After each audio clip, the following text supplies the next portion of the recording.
Welcome to the Deep Dive. Great to be here. Today we're looking at, well, a really ancient story, but one that still just grabs you.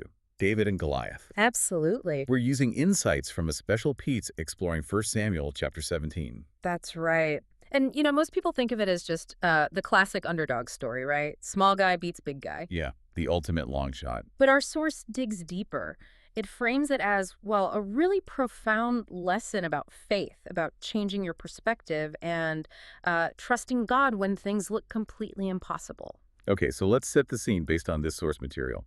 You've got the Israelite army, and they're basically frozen, Mm. paralyzed, Facing the Philistines. because of this one guy, Goliath, a Philistine warrior, described as, what, over 9 feet tall? Just massive. And he's out there every day for 40 days straight, taunting them, challenging anyone to fight him. And the Israelite response, just nothing, pure fear.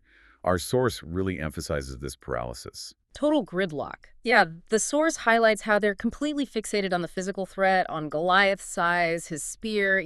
They can't see past the giant. Exactly. So into this whole mess, this tense, fearful standoff, walks a shepherd boy, David. Yeah, and he's not even like part of the army. He's just bringing snacks for his brothers. Right, just delivering food. Yeah. But then he hears Goliath's challenge, and his reaction is totally different. Completely different. And what's fascinating, according to the source, is why.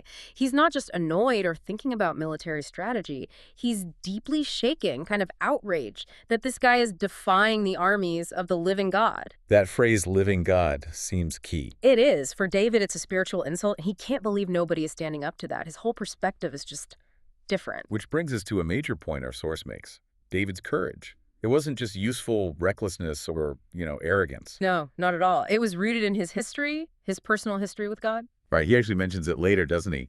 How God helped him when he was protecting his sheep from, lions and bears. Exactly. And the source connects this beautifully.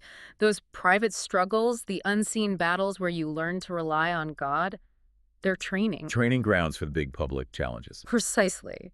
David knew God was faithful because he'd seen it happen before. That's where his confidence came from. So, okay, David volunteers. He says, I'll fight him.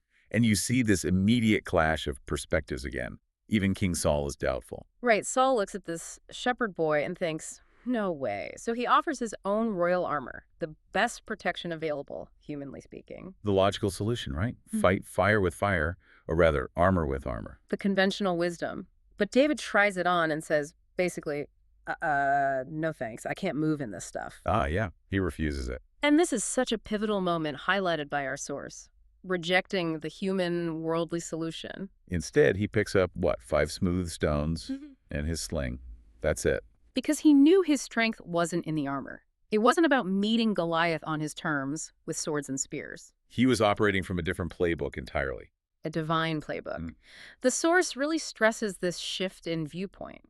David wasn't comparing himself to Goliath.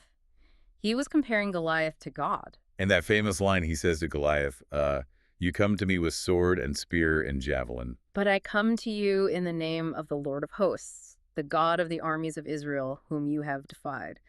That Lord of hosts, it's powerful. It means Lord of armies, Lord of all power. So he's declaring where the real power lies. It's not with the giant. It's with God. He's framing the battle in divine terms. And then 1 stone. That's all it took. Guided by faith, as the source suggests, Goliath falls. And the victory isn't really about David's aim, fundamentally. It's about God acting through him. So bringing this home, the source suggests this story isn't just ancient history. It speaks right into our lives today. We all have our own Goliaths. Oh, absolutely. Maybe it's fear, maybe insecurity, sickness, debt, doubt.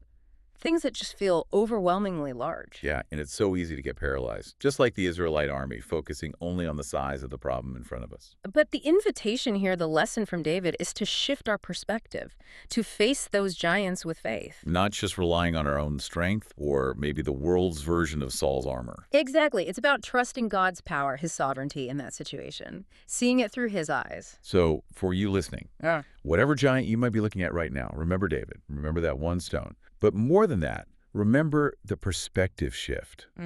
The battle isn't just about your resources versus the obstacle. It's about where you place your trust. Where does true strength really come from? Maybe think about that. What does facing your giant look like through that lens?